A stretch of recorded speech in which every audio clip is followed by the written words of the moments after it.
ایک درہم اللہ کے راستے میں دیتا ہے، ایک درہم کسی ضرورت مند کی ضرورت پوری کرنے کے لیے دیتا ہے، ایک درہم غلام کے آزاد کرنے کے لیے دیتا ہے، اور ایک درہم تو اپنے اہل و عیال یعنی بیوی اور بچوں پر خرچ کرتا ہے۔ ان 4 دراہم میں سے اللہ کی بارگاہ میں تیرا وہ درہم ہے جو تو نے اپنے اہل خانہ پر خرچ کیا۔ تو گویا اولاد کی تربیت کو ہمارے لیے صدقہ، نیکی اور اللہ کی بارگاہ سے اجر فرمایا گیا۔ لیکن دوستان ذی وقار، اسلام نے اس سلسلہ میں ہر مرحلہ پر ہماری رہنمائی کی ہے کہ ہمیں اولاد کی قدر کرنی چاہیے، اولاد کی قدر کرنی چاہیے، ان سے محبت، شفقت اور پیار کرنے کے علاوہ اس سے آگے جو ضروری رہنمائی ہمیں مہیا کی وہ یہ ہے کہ اگر ہم اولاد سے محبت کرتے ہیں یہ طبعی تقاضا ہے، اگر ہم اولاد کی پرورش کرتے ہیں یہ فطری تقاضا ہے، ہم نے اولاد کو پالنا ہے۔ اولاد انسان کو جان سے بھی زیادہ محبوب ہوتی ہے، لیکن اسلام نے اس نقطے کو بڑی اہمیت دی کہ ہمیں جہاں اولاد کی پرورش کرنی چاہیے ان سے ہر محبت، بلکہ ایک مقام پر آپ نے فرمایا اولاد کی توہین نہ کرو، اولاد کو عزت دو، اکرموا اولادکم واحسنوا ادبہم، اپنی اولاد کو عزت دیا کرو۔ انہیں عزت دینا یعنی انتہائی محبت و پیار اور شفقت کا اظہار۔ آپ جانتے ہیں آپ کے اور میرے کریم آقا سید الانبیاء ہیں، لیکن اولاد کو کتنی عزت دی۔ عرب معاشرہ میں بچی کا مقام کم تر سمجھا جاتا تھا، لیکن حدیث پاک میں آتا ہے جب سیدہ طیبہ طاہرہ مائی فاطمہ الزہرا رضی اللہ تعالی عنہا آپ کی بارگاہ میں آتی تو رسول رحمت صلی اللہ علیہ وسلم جو ہی سیدہ کو دیکھتے اپنے مقام سے کھڑے ہو جاتے اور بڑھ کر سیدہ کا استقبال کرتے۔ سوچئے کہاں عرب کا معاشرہ جہاں بچی کو قتل کیا جاتا ہے، اس کو زندہ درگور کیا جاتا ہے، وہاں بچی کی توقیر کا عالم یہ ہے کہ نبیوں کے سلطان کھڑے ہو کر استقبال فرما رہے اور آگے بڑھ کر آپ سیدہ کا ہاتھ تھام لیتے اور انہیں لاتے اور جہاں حضور تشریف فرما ہوتے انہیں اپنی مسند پر بٹھاتے اور سیدہ کا ماتھا چوما کرتے۔ ہمیں بھی فرمایا اکرموا اولادکم، اپنی اولاد کو عزت دو، انہیں اہمیت دو، ان کی رائے کو اہمیت دو، اور لیکن محبت کرو، انہیں شفقت سے پالو۔ اب باپ کو جو اولاد سے شفقت ہوتی ہے اس کا ایک پہلو یہ ہے کہ ماں باپ چاہتے ہیں کہ اپنی اولاد کو بہتر سے بہتر تحفہ دیں۔ ہم بازار جاتے ہیں اولاد کے لیے بہترین خوراک، فروٹ، سویٹس، ہم ساری چیزیں لاتے ہیں، پر ہر ماں باپ کا اپنا انداز ہوتا ہے۔ ماں باپ چاہتے ہیں کہ میں اپنی اولاد کے لیے بہتر سے بہتر تحفہ لے کر جاؤں، لیکن آئیے رسول انسانیت کا انداز رہنمائی دیکھیے، جہاں ہمارے آقا کریم کہیے صلی اللہ علیہ وآلہ وسلم جہاں آپ نے میں اولاد کو بے پناہ شفقت دینے کا حکم دیا، جہاں ان کے منہ میں حسنین کریمین کے منہ میں لعاب دہن دینے تک محبت کی، انہیں اپنے کندھوں پر اٹھایا، انہیں پھول قرار دیا، وہاں ایک بڑی پیاری بات کی طرف ہماری رہنمائی کی۔ حدیث پاک ہے جو میں نے آپ کے سامنے خطبہ میں پڑھی، فرمایا ما نحل والد ولدا من نحل افضل من ادب حسن، او کما قال علیہ السلام، فرمایا کوئی والد اپنی اولاد کو اس سے بڑھ کر کوئی تحفہ نہیں دے سکتا کہ وہ انہیں اچھے ادب سکھائے۔ یعنی سب سے بہترین تحفہ یہ ہے کہ ہم اولاد کی جب وہاں انہیں پیار، محبت، شفقت، بلائیں لیتے ہیں، دعائیں دیتے ہیں، وہاں ہم اپنی اولاد کو اگر تحفہ دینا چاہتے ہیں، کوئی باپ اولاد کو تحفہ زمین دیتا ہے، کوئی انہیں مکانات خرید کر دیتا ہے، کوئی دراہم و دنانیر اور سونے کے ڈھیر دیتا ہے، لیکن آمنہ کے لال کہیے صلی اللہ علیہ وآلہ وسلم، آپ کی نظر میں سب سے اعلیٰ تحفہ یہ ہے کہ اولاد کو اچھے آداب سکھائے، انہیں اٹھنا بیٹھنا، آداب زندگی، آداب ملاقات، بزرگوں سے ملنے کے آداب، حلال و حرام کی تمیز۔ آج ہمارے معاشرے میں جو قابل اصلاح پہلو ہے یا قابل توجہ پہلو ہے وہ یہ کہ اولاد سے لاڈ پیار تو بہت کیا جاتا ہے، محبت تو بہت کی جاتی ہے، لیکن انہیں ادب نہیں سکھایا جاتا، ان کی اچھی تربیت نہیں کی جاتی۔ آئیے حضور نبی رحمت صلی اللہ علیہ وسلم حسنین کریمین سے بے پناہ محبت رکھتے تھے، اور احادیث کے مطابق سرکار کی زبان سے جنہیں سید کہا گیا وہ امام حسن۔ امام حسن کو دیکھ کر حضور نے فرمایا ابنی ھذا سید لعل اللہ یصلح بہ بین فئتین عظیمتین من المسلمین، یہ میرا بیٹا حسن سید ہے۔ تو انہیں سید تک کہا، اتنی جس بچے سے محبت ہے، نواسے سے محبت ہے، لیکن دوسری طرف آپ کی حیات طیبہ میں ہمیں یہ بھی واقعہ ملتا ہے، اور یہ حدیث پاک ہے اور سیاستہ کی ہے کہ آپ تشریف فرمائیں، صحابہ کرام فرماتے ہیں آپ کی بارگاہ میں ایک صدقے کی کھجوروں کا ٹوکرا موجود تھا۔ امام حسن چھوٹے سے ہیں، اپنی روٹین میں آئے، محبت سے نانا جان کی طرف محبت میں لپک رہے ہیں، اور جب اس ٹوکرے کے پاس سے گزرنے لگے تو بچہ ہونے کے ناطے وہاں سے ایک کھجور اٹھائی اور اپنے منہ میں رکھ لی۔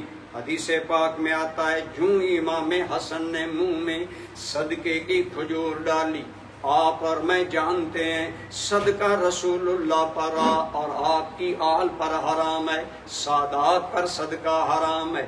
آپ صلی اللہ علیہ وسلم نے لاڈ اور پیار میں یہ گوارا نہیں کیا کہ حسن نابالغ ہے، ابھی چھوٹا ہے، بچہ ہے، اگر منہ میں کھجور ڈال لی ہے تو کیا حرج نہیں۔ حدیث پاک میں آتا ہے فوراً آپ لپکے اور فرمایا بیٹے حسن تھوکو تھوکو، اتنا بھی صبر نہیں کیا، اپنی انگشت نبوت امام حسن کے منہ میں ڈال کر کھجور کو فوراً باہر پھینکا اور فرمایا اے میرے بیٹے حسن، اللہ نے مجھ پر اور میری آل پر صدقہ حرام فرمایا ہے۔ آپ اس حدیث پاک کو سامنے رکھیں۔ آج ہم بعض اوقات محبت اور پیار کی رو میں بہ جاتے ہیں، اولاد کو ادب نہیں سکھاتے، اچھی تعلیمات نہیں سکھاتے، یہ چھوٹے ہیں۔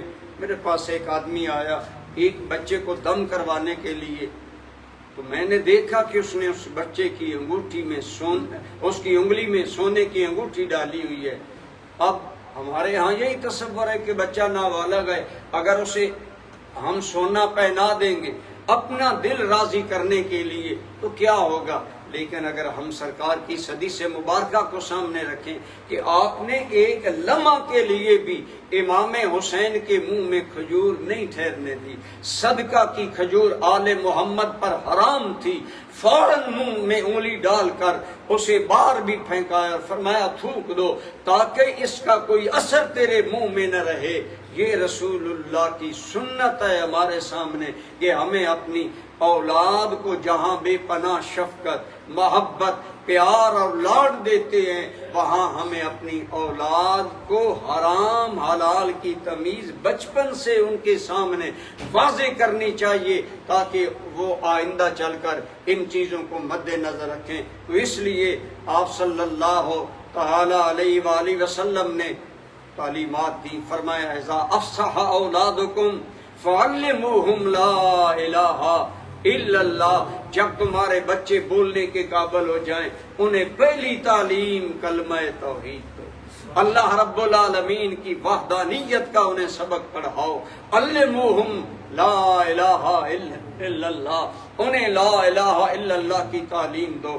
گویا فرمایا جوں ہی بچہ اپنی زبان سے کوئی بات کرنے کے قابل ہو تو بہتر یہ ہے کہ اس کی زبان پر سب سے پہلے اللہ کا نام نامی آئے، کلمہ طیبہ آئے۔ فرمایا پھر اس بات کی پرواہ نہ کرو، جس کی زبان پر کلمہ آ جاتا ہے اللہ اس کی ساری زندگی خیر میں گزارتا ہے۔ تو اس لیے فرمایا پہلی تعلیم یہ دو کہ انہیں کلمہ طیبہ سکھاؤ۔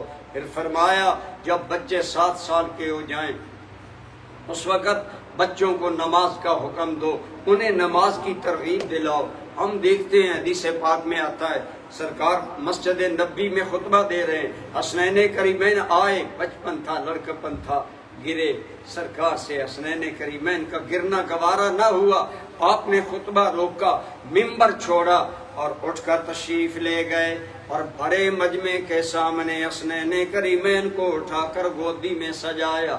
کبھی امام حسن کو دیکھتے ہیں، کبھی امام حسین کو دیکھتے ہیں، ساتھ فرمایا لوگوں میرے رب نے سچ فرمایا انما اموالکم و اولادکم فتنہ، کہ تمہاری اولادیں اور مال آزمائش ہیں۔ فرمایا مجھ سے حسنین کا گرنا گوارا نہ ہوا۔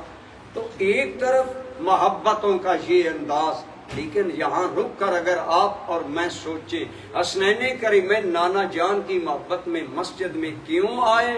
محدثین نے بڑی پیاری بات کی، فرمایا جہاں باپ جاتا ہے اولاد بھی وہاں جاتی ہے، جہاں نانا دادا جاتے ہیں وہاں ہی نواسے اور پوتے جاتے ہیں۔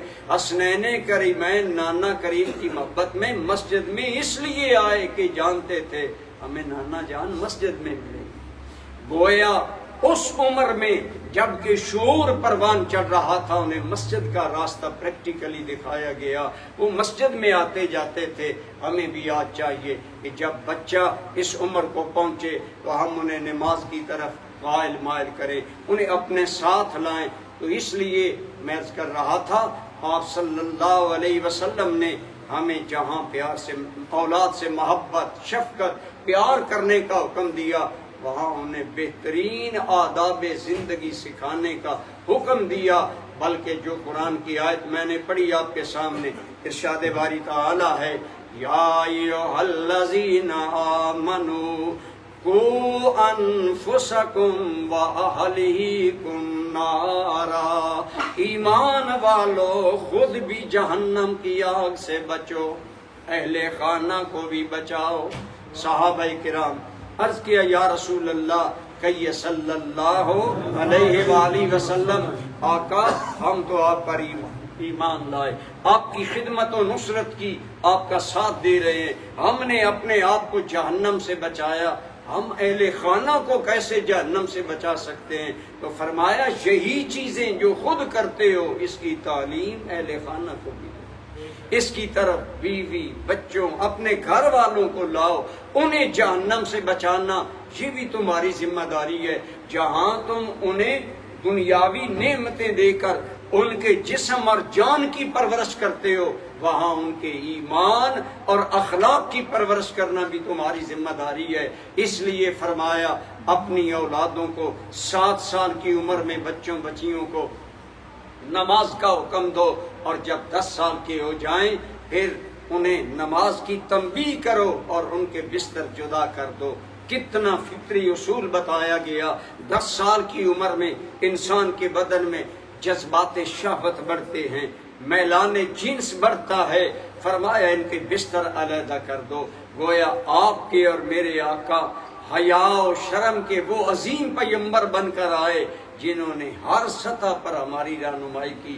اگر اس عمر میں بستر الگ کر دیے جائیں تو وہ جو غلط قسم کی شہوت پیدا ہوتی ہے بدن میں وہ نہیں ہوتی۔ تو بہرحال آپ صلی اللہ علیہ وآلہ وسلم نے اپنے عمل سے بے پناہ اولاد سے محبت کی اور فرمایا کہ سب سے بہترین تحفہ ماں باپ کی طرف سے اولاد کے لیے کیا ہے کہ وہ انہیں اچھے آداب سکھائے۔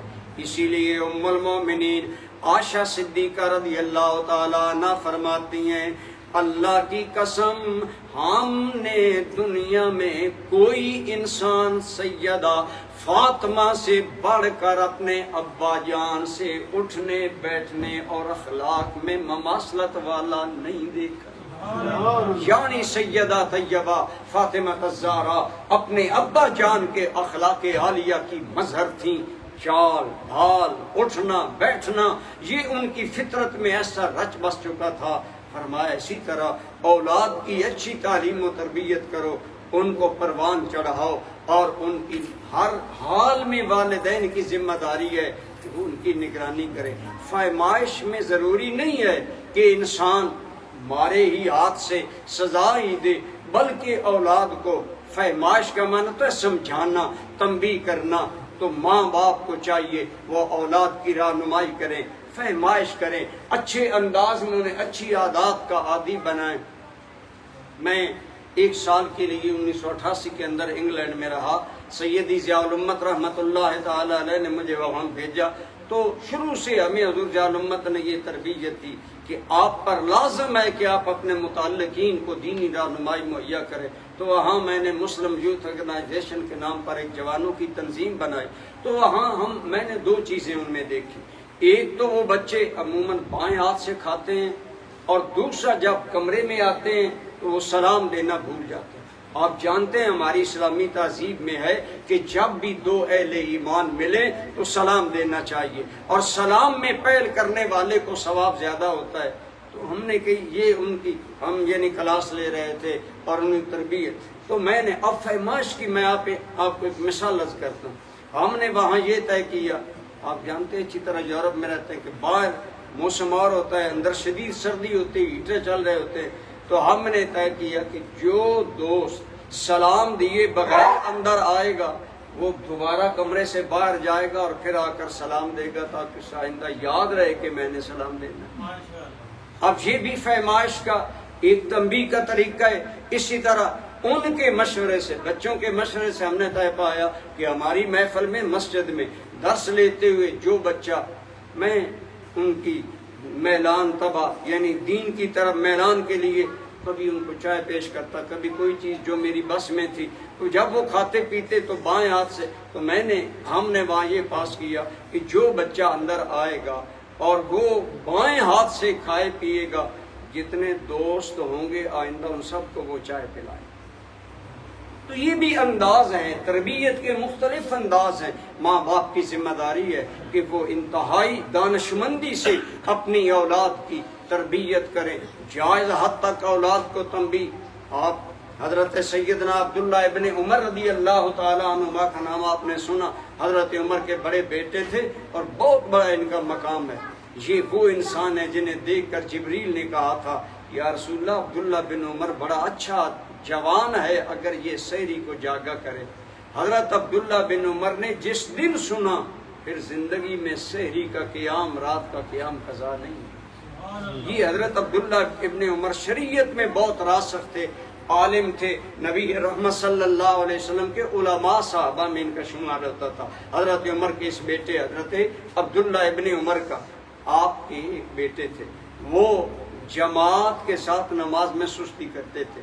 تو حضرت عبداللہ ابن عمر نے، حسین دور تھا، حسین ماحول تھا مدینہ منورہ کا، سمجھایا جماعت کی اہمیت تو بہت زیادہ ہے، اگر ایک آدمی اکیلے نماز پڑھتا ہے تو اس کو 1 درجہ اگر ثواب ملتا ہے تو جماعت کے ساتھ 27 درجے زیادہ ثواب ملتا ہے۔ پھر قدم قدم پر مسجد میں آنے سے ثواب ملتا ہے۔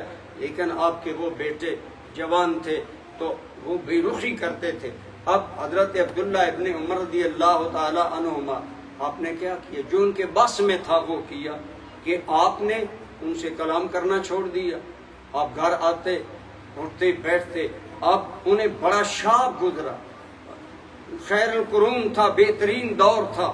جب آپ کے بیٹے کو انتہائی ناگوار گزرا تو آپ کی منت سے ماجت کرنے لگا، بلکہ روایات میں آتا ہے کہ بعض صحابہ کو سفارشی بنا کر لائے کہ ابا جان مجھ سے راضی ہو جائیے، کیونکہ رسول رحمت صلی اللہ علیہ وسلم کا ارشاد ہے ان رضا اللہ فی رضا الوالد، کہ اللہ کی رضا باپ کی رضا میں ہے، اگر باپ راضی ہوگا اللہ راضی ہوگا۔ لہٰذا عبداللہ ابن عمر رضی اللہ تعالی عنہما کا بیٹا صحابہ کو سفارشی بنا کر لایا، اور حضرت عبداللہ ابن عمر نے ان کے سامنے یہی بات رکھی کہ اگر یہ عہد کرے کہ یہ جماعت سے آئندہ مس نہیں ہوگا اور جماعت کو جو یہ اہمیت نہیں دیتا اپنی اس کوتاہی سے توبہ کرے گا تو میں اس سے راضی ہوں۔ تو صحابہ یوں حکمت، دانائی، عقل مندی سے تربیت کرتے تھے، اپنی اولاد کو جہاں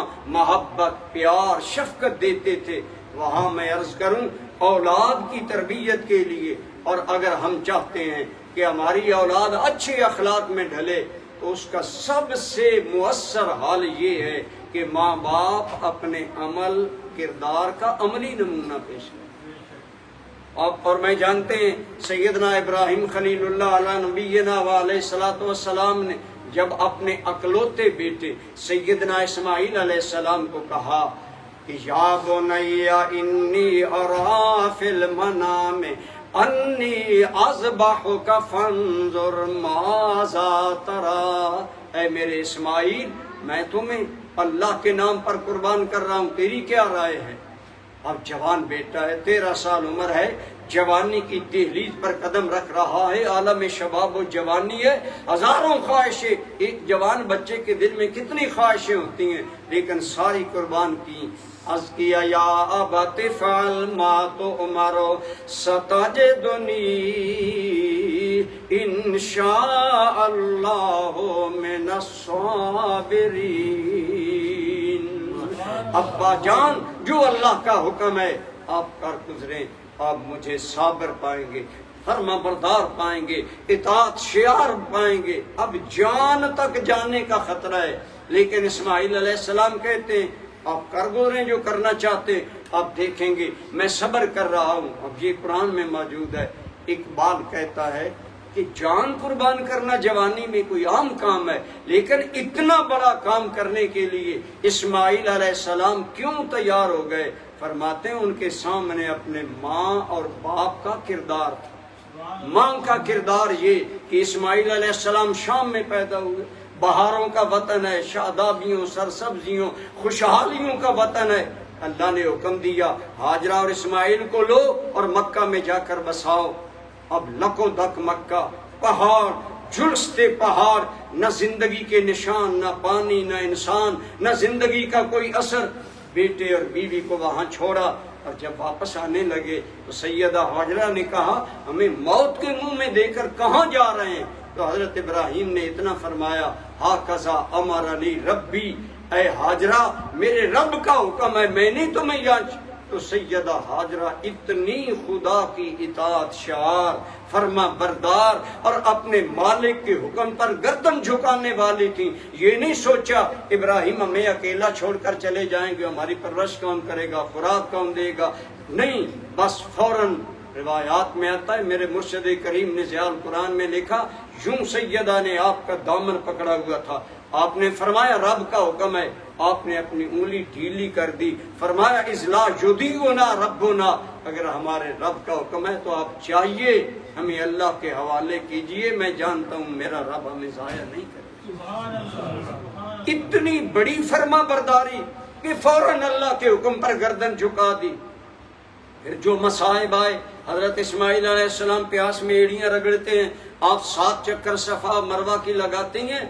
سیدہ ہاجرہ بحیثیت ماں اسماعیل علیہ السلام نے دیکھا کہ میری ماں نے رب کے لیے وطن چھوڑے، بہاریں چھوڑی، سرسبزے چھوڑے، اللہ کے حکم پر گردن جھکائی۔ پھر جانتے تھے میرے والد ابراہیم علیہ السلام ہر بات پر اللہ کی فرما برداری کرتے ہیں۔ اقبال کہتا ہے یہ فیضان نظر تھا یا کہ مکتب کی کرامت تھی، سکھائے کس نے اسماعیل کو آداب فرزند، کہ حضرت اسماعیل علیہ السلام کی یہ فرما برداری یا ابراہیم علیہ السلام کی نگاہ کا فیض تھا یا سیدہ ہاجرہ کی گود کی کرامت تھی۔ یعنی ماں اور باپ دونوں خود اللہ کے فرما بردار تھے۔ اگر ماں باپ نماز گھر میں پڑھیں، قرآن پڑھیں، اللہ سے ڈریں، حلال و حرام کی تمیز کریں، انشاءاللہ امید ہے اولاد بھی اپنے ماں باپ کے عمل کو نمونہ بنائے گی۔ یقیناً اولاد سے ماں باپ سے بڑھ کر کوئی شفقت کرنے والا نہیں، لیکن شفقت کا سب سے بڑا پہلو آپ کے اور میرے کریم آقا صلی اللہ علیہ وسلم نے یہ بتایا کہ یہ ہے کہ اپنی اولاد کو اچھا ادب سکھاؤ، حکمت سے، دانائی سے، اپنے کردار سے، اپنے عمل سے۔ آپ پر میں جانتے ہیں علامہ اقبال کو، بظاہر یہ آدمی ایک وکیل تھا، بیرسٹر تھا، فلسفی تھا، ایک فلسفی بیرسٹر اور ایک وکیل آدمی کو دین سے کیا تعلق، لیکن آپ اور میں جانتے ہیں کہ اقبال وہ انسان ہے جس کے دل میں عشق رسول کا ایسا دریا موجیں مارتا تھا کہ جس کی لہریں آج ان کے شعر علماء بھی منبر پر پڑھتے ہیں، صاحب بصیرت لوگ. تو لوگوں نے پوچھا اے اقبال تیرے اندر رسول اللہ کی ذات کے لیے اتنا عشق کیسے آیا؟ تو سنیے اقبال نے کیا جواب دیا. آپ کے فارسی کلام میں آتا ہے اور فرماتے ہیں میں ایک امتحان کی تیاری کر رہا تھا، بڑا مطالعہ میں مصروف تھا. ہمارے دروازے پر ایک سائل نے دستک دی، اور بعض سائلین ہوتے ہیں ضدی، ایک مرتبہ 2 مرتبہ دروازہ کھٹکایا، میرے مطالعہ میں خلل آیا. میں جوان تھا، اٹھا غصے میں جا کر اس بھکاری کے منہ پر تماچا دے مارا. وہ بھکاری بیچارہ کمزور سا تھا، روتا روتا چلا گیا. لیکن اقبال کہتا ہے جب میں گھر واپس آیا تو میں نے دیکھا میرے والد شیخ نور محمد قادری، یہ علامہ اقبال کے والد گرامی تھے، بڑے دیندار. کہتے ہیں میرے والد انتہائی غم زدہ. میں سمجھ گیا. میں نے اس کی ابا جان آپ مہربانی کریں معاف کر دیں. کہتے ہیں میں نے پاؤں پکڑ لیے. جب میں نے والد گرامی کی انتہائی منت سماجت کی نا تو میرے والد نے ایک بات کی. اقبال کہتا ہے اس بات نے میرے دل میں عشق رسول کی جوت لگا. سنیے وہ بات کیا. فرمایا اے اقبال تو نے بھکاری کے منہ پر تماچا مارا، کل قیامت کا دن ہوگا، رسول اللہ صلی اللہ علیہ وسلم مقام محمود پر کھڑے ہوں گے، اور اگر حضور نے مجھ سے پوچھ لیا اللہ نے تمہیں اقبال جیسا قابل بیٹا دیا، تو نے اسے میری سیرت اور اخلاق کیوں نہیں سمجھایا؟ اے اقبال بتا میں رسول اللہ کو کون سا منہ دکھاؤں گا؟ کیا میں جواب دوں گا؟ کس قدر احساس تھا باپ کے دل میں کہ اگر میرا بیٹا رسول اللہ کے دین سے دور ہوا کل حضور کو جواب دینا مشکل ہو جائے گا. اقبال کے الفاظ بڑے وزنی ہیں. فرماتے ہیں میرے والد نے مجھے کہا بر پدر این جور ناز بامکن پیش مولا بندہ را رسوا مکن. اس کا معنی ہے اے بیٹے بوڑھے باپ پر ظلم نہ کر، میری سفید داڑھی دیکھ اور مجھے رسول اللہ کے سامنے شرمندہ نہ کر. بلکہ فرمایا کہتے ہیں میں منتیں کر رہا تھا. والد گرامی نے آخر میں فرمایا کہ غنچہ از شاخ سار مصطفیٰ گل شو از باد بہار مصطفیٰ. اقبال کہتے ہیں میرے والد نے فرمایا اقبال راضی ہونے کی ایک ہی شرط ہے کہ میرے آقا کے باغ کا ایک پھول بن جائے، اور تیری زندگی کے اس غنچے کو اگر بہار عطا کرے تو رسول اللہ کی باد بہاری حضور کی سیرت اور اخلاق. کہتا ہے وہ دن گیا میرے دل میں حضور کا احترام، حضور کا عشق اور محبت جان گزین ہو گیا. دوستان گرامی قدر ہمیں چاہیے ہم انتہائی درد اور ذمہ داری کے ساتھ آخری بات یہ کہ اللہ تعالیٰ اور اس کے محبوب فرماتے ہیں ظاہری تدبیریں بھی کرو لیکن ہدایت اللہ کے ہاتھ میں. اللہ سے دعائیں مانگو کہ یا اللہ ہماری نسلوں کو بھی اپنی بندگی پر قائم فرما.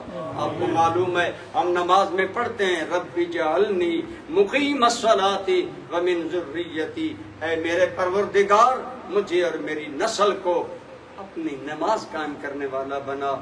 والدین جب اس احساس کے ساتھ پرورش بھی کرتے ہیں، رب سے دعائیں بھی کرتے ہیں، دعا ہے اللہ تعالی ہمیں اور ہماری نسلوں کو اسلام پر ثابت قدمی عطا فرمائے.